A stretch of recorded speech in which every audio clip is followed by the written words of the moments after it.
बिस्मिल्लाहिर्रहमानिर्रहीम। अस्सलाम वालेकुम नाज़रीन, आप यूट्यूब चैनल देख रहे हैं। मैं इमरान खान हूँ। ये आजमाइश जो है वो ख़त्म नहीं हो रही। इसको मिसमैनेजमेंट भी कहा जाता है, लेकिन पाकिस्तान के पास तैयारी कोई नहीं थी। फिर हमारे पास एक ऐसी हुकूमत है जिससे आवाम का कोई दर्द ही नहीं है, उन्हें एहसास ही नहीं है।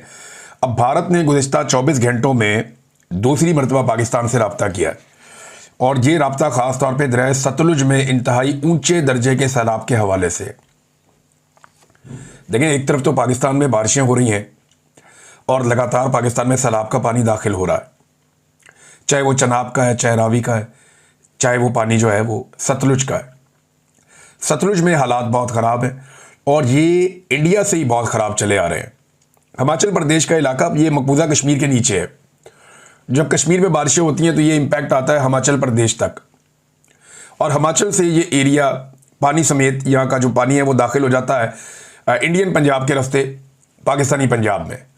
और यही दरियाए सतलुज है, इसके साथ दरियाए ब्यास है, ऊपर दरियाए चनाब है, और ये सारा पानी इन्हीं एरियाज में जो बारिशें हो रही हैं, अगर आप मैप में देखें तो इन्हीं एरियाज में होने वाली बारिशों का पानी सारा का सारा आ रहा है पाकिस्तान में। अब भारत ने 2 मरतबा रब्ता किया 24 घंटे में। उन्होंने आगाह किया कि ये वजारत आबी वसाइल के मुताबिक भारतीय हाई कमीशन ने पाकिस्तान को दरियाए सतलुज में सैलाबी सूरत हाल से आगाह किया। दरिया सतलुज में इंतहाई ऊंचे दर्जे के सैलाब का अब खदशा है, और 4 सितंबर से पानी की सतह बहुत बुलंद हो जाएगी। और इस वक्त जब हम बात कर रहे हैं तो ये आज 4 सितंबर है और पानी की सतह बुलंद होती चली जा रही है। मुल्तान को लोग खाली कर रहे हैं, मुल्तान से लोग अपने माल मवेशी निकाल कर जा रहे हैं। जितने वहाँ पे दही इलाके हैं वो सारे ज़ेर-ए-आब आते जा रहे हैं, एक एक करके बंद अज खुद टूटना शुरू हो गए हैं। ये है मुल्तान की सूरत हाल। कसूर की सराउंडिंग में बहुत तबाही हुई है, मुजफ्फरगढ़ में बहुत तबाही हुई है। अगर आप पाकिस्तान का नक्शा देखें तो आपको आइडिया हो जाएगा कि एक दरियाए झेलम और दरियाए चनाब ये दुआबा पे आकर इकट्ठे होते हैं जंग में। यहां से आगे काफी तबाही है, और उसके बाद ये नीचे की तरफ बढ़ते हैं मुजफ्फरगढ़ वाली साइड पे, और फिर ये रहीम यार खान के मुकाम पे दरियाए सिंध के साथ जुड़ जाते हैं। फिर ये सारा पानी सिंध में दाखिल हो जाता है। अभी सिंध में वो सिचुएशन बनी नहीं, सिंध का पेट वैसे ही बहुत चौड़ा है दरिया का, लेकिन जो पंजाब में तबाही हुई है वो अनप्रेसिडेंटेड है। यानी 88 के सैलाब में बहुत पानी आया था, बहुत तबाही हुई थी, उसके बाद जो है वो ये वाली तबाही है। इसको भारत के खाते में बाद लोग डालते हैं, लेकिन हुकूमत खुद अब इसको कंफर्म कर रही है कि भारत ने गुज़िश्ता 24 घंटों में दूसरी मरतबा रब्ता किया है। और लोग इतने परेशान हैं कि उन्हें समझ नहीं आ रही वो जाएं कहाँ। लोगों के मवेशी बह गए, घर बह गए, बहुत बुरे हालात हैं। हुकूमत की मदद करने की कैपेसिटी ही कम है, क्योंकि पाकिस्तान की हुकूमत उतनी अमीर तो है नहीं, या उतना पैसा तो पाकिस्तान की हुकूमत के पास है नहीं। तो बजाय इसके कि वो आवाम की मदद करते हैं वसाइल के मुताबिक, पहले उन्होंने गलत पॉलिसियों से आवाम को कुचल दिया, और अब सैलाब के जरिए से रही सही कसर निकल गई। और हुकूमत ने इसका हल ये निकाला कि हम टिकटॉक्स बना लेते हैं, हम बच्चों के बीच में जाके बैठ के हंस खेल लेते हैं, तालियां बजा लेते हैं, हम थोड़ा सा बच्चों को हंसाएंगे, थोड़ा सा खुद हंसेंगे, थोड़ी सी टॉफियाँ शॉफियाँ तकसीम करेंगे, इंजॉय करेंगे, और लोगों को ये तासुर देंगे कि जैसे हम सैलाब मुतासरीन के साथ खड़े हुए हैं। वो ये तासुर देने की तो कोशिश कर रहे हैं, लेकिन लोग अब बुरा भला कहना शुरू हो गए हैं। इतनी गालियां पड़ रही हैं पंजाब में हुकूमत को, इतनी गालियां पड़ रही हैं कि इतनी सारी गालियों में से एक आधी जियो न्यूज़ पे ऑन एयर भी हो गई। यानी गालियों की मिकदार इतनी ज़्यादा है, इतना ज़्यादा फ्लो आ रहा है गालियों का कि एक आधी गाली जो है वो टीवी चैनल पे भी ऑन एयर हो गई। पाकिस्तान का एक बड़ा न्यूज़ चैनल है जियो न्यूज़, वहाँ पे एक नौजवान बात करते हुए जज्बात में उसने गाली दे दी, और गालियाँ इतनी ज़्यादा हैं वहाँ से वो गाली भी ऑन एयर चली गई और हेडलाइन के अंदर चली गई। अंदाज़ा करें आप। ये नाज़रीन इनकी सूरत हाल है, और बहुत ज़्यादा लोगों को इन्होंने पीस के रख दिया, और लोगों की बात ही नहीं सुन रहे। जो असल सैलाब मुतासरीन हैं उनके करीब भी नहीं जा रहे, जो बात कर सकता है बंदा उसके करीब फटक भी नहीं रहे। हत्ता कि जो PMLN की क़यादत है या उनके MNAs MPAs हैं वो भी नहीं जा पा रहे। वो जाते हैं तो लोगों के साथ लड़ाई हो जाती है उनकी, लोग उन्हें गालियां देते हैं, वो लोगों को गालियां देते हैं। कल वो एक रमदे साहब है, उनके साथ वो गालम गलोच अंधाधुन चल रही थी वहां पे, पब्लिक और वो साबिक MNA या पता नहीं मौजूदा है, वो लड़ रहे थे। PMLN का बंदा है। एक मरियम नवाज का पसंदीदा MPA है जो पहले PTI था, वहां से फिर वो शमूलियत कर गया PMLN के अंदर। वो सामने खड़ी खातून फरियाद कर रही है और वो अपने पूरे जिस्म के ऊपर जो है वो परफ्यूम लगा रहा है। समझ से बाहर है। ये लोगों को बिल्कुल इंसानियत है ही नहीं, इन्हें समझ ही नहीं है। यानी ये उनको तासुर दे रहा है कि तुम्हारे अंदर से मुझे स्मेल आ रही है, तो मैं अपने ऊपर जो है परफ्यूम छिड़क रहा हूं, जो भी है पता नहीं उसका क्या बयानियां वो देगा। अभी तक तो सोच ही रहा होगा कि मैंने इससे निकलना कैसे और बयानियां क्या बनाना है। तो अब लोग इतने तंग आ गए हैं कि लोग अपने मोबाइल फोन से इनको एक्सपोज करना शुरू हो गए। ये एक वीडियो है मेरे पास, यहां मैं देख रहा था कि वहां पे लोग खड़े होकर इनके मुंह पे रेस्क्यू वालों के बता रहे हैं कि अब ये सारे के सारे हमें रेस्क्यू करने की बजाय ये लग गए हैं टिकटॉक्स के ऊपर। लोगों ने इनके मुंह पे खड़े होकर बताया कि जी यहां से कश्ती के अंदर 4 बंदे बिठाते हैं, ये 2 एकड़ दूर लेके जाते हैं, वहां से पानी के बीच में वीडियोस बनाते हैं और निकाल के वापस ले आते हैं और वीडियो पीछे व्हाट्सएप कर देते हैं। ये आज लोगों ने वीडियो भेजी है और वो कश्ती के अंदर बैठे हुए लोग उनके साथ ये बात करके सोशल मीडिया पे वायरल, आप देख सकते हैं जाके। लोगों को बिठाते हैं, 4 लोगों को पानी के अंदर पहले लेकर जाते हैं, वहां से वीडियोस बनाते हैं, वापस आ जाते हैं। वो बाबा जी है, वो 3 दफा रेस्क्यू हो गए, अब उनकी वो चौथी वीडियो निकला है। वो बार बार उनको बेचारे को पानी में डाला जाता है, वो पानी में जाने के बाद डूबने का वो एक्टिंग करते हैं, उसके बाद ये आती है वो एमएनए, वो आके उसको रेस्क्यू करती है। वो 3 जगह से रेस्क्यू कर दिया अभी तक। बार बार इस तरह की जालसाजी ये कर रहे हैं। हुकूमत जालसाजी के साथ बनी है तो ये सारे काम फिर जालसाजी के साथ ही होंगे। जालसाजी की हुकूमत जो है वो जालसाजी वाला काम ही करेगी ना, जाली टिकटॉक्स बनाएंगे। अब उन हुकूमत को खुश रखने के लिए इदारे भी इसी काम पे लग गए बदकिस्मती से। मरियम नवाज ने चूंग का दौरा किया है, ये लाहौर का इलाका है चूंग का, यहां बहुत तबाही आई है। यहां पे भी हुकूमत खाना नहीं दे पा रही, लोगों को फैसिलिटेट नहीं कर पा रही। तो चूंग जब ये गई तो जो मुतासरीन है वो बाद में ये मीडिया वाले गए तो उनको गिला कर रहे थे कि जी हमने मरियम नवाज को बताना था अपने प्रॉब्लम्स का, हमने अपनी चीजें सामने रखनी थी, जैसे पानी घुस गया घरों में, जो कुछ हुआ, जो नुकसान हुआ, वजीर आला कम से कम बताना चाह रहे थे उसको।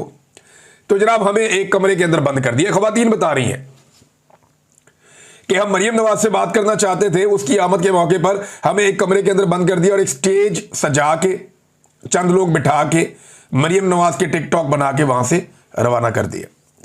ये नाजरीन इनके हालात हैं। अब नाजरीन एक बड़ी इंपॉर्टेंट चीज है, देखें अपोजिशन का एक रोल होता है। इस वक्त तो अपोजिशन है ही नहीं पाकिस्तान में, लेकिन फिर भी पाकिस्तान तहरीक इंसाफ की जो जेल के अंदर क़यादत मौजूद है, उन्होंने इस मुश्किल सूरत हाल में एक खत लिखा और उस खत में उन्होंने बताया कि करना क्या चाहिए। यह खत आया है लाहौर में कोट लखपत जेल से। शाह महमूद कुरैशी है, डॉक्टर यास्मीन राशिद है, मियां महमूद रशीद है, उमर सरफराज चीमा है और एजाज चौधरी है। इन्होंने हुकूमत को खत लिखा है कि अब करना क्या है। उन्होंने कहा पंजाब मुकम्मल तौर पे तबाही के दहाने पे पहुंच गया है। सैलाब ने खुराक और ज़राअत को शदीद नुकसान पहुंचा दिया है। हुकूमत ने वक्त पर गंदम खरीदने का फैसला जो नहीं किया और जो गंदम ना खरीदने का फैसला किया, अब स्टॉक खत्म हो गया है। किसानों का जखीरा सैलाब में ज़ाया हो रहा है। कीमत 3700 रुपये मन तक पहुंच गई है, बल्कि अब इससे भी ऊपर जा रही है। तो नवंबर में गंदम की काश्त अब मुमकिन नहीं रही कि आप गंदम को काश्त करें। तो खुराक की पाकिस्तान में अब किल्लत पैदा होने जा रही है। ये जेल में बैठे हुए लीडर्स कह रहे हैं, बाहर बैठे हुए लोगों को टिकटॉक बनाने से फुर्सत नहीं है, वो जेल में बैठे हुए बता रहे हैं जनाब ये सूरत हाल पैदा हो गई है। चावल की फसल तबाह हो चुकी है, चावल की कीमत आने वाले दिनों में बढ़ेगी, चावल की बरामदात मुतासिर होंगी। आपके जो ज़र मुबादला आता है या जो आप बाहर भिजवाते हैं अपनी अजनास और उनसे आपको पैसा आता है, वो आना आपका बंद हो जाएगा या कम होगा। तो जनाब मकई और सब्जियां भी बहुत बुरी तरह मुतासिर हुई हैं। कपास की फसल पहले ही आधी हो गई थी, वो जो रह गई थी वो भी तबाह हो गई है। अब जो आपका टेक्सटाइल का सेक्टर है या जो कपड़ा बनाते हैं, धागा बनाते हैं, उन सबको कपास बाहर से इंपोर्ट करनी पड़ेगी और खूरदनी तेल भी बाहर से इंपोर्ट करना पड़ेगा। तो इन्होंने सिर्फ मसाइल नहीं बताए, तजावीज़ दी है कि ज़र मुबादला के हालात बहुत ख़राब होने जा रहे हैं, गुर्बत और बेरोज़गारी में और महंगाई में बहुत इजाफा होने जा रहा है। हुकूमत को फौरी तौर पे क्या करना चाहिए जिससे पाकिस्तान अपने पैरों पे खड़ा हो, ये वो बता रहे हैं। नंबर 1, जितने भी मुतासरा अजला हैं उनको आबपाशी टैक्स जो होता है आबियाना, उससे मुस्तस्ना करार दिया जाए, टैक्स खत्म करें उनके। ज़रई इनकम टैक्स जो है वो मुअख्खर कर दिया जाए।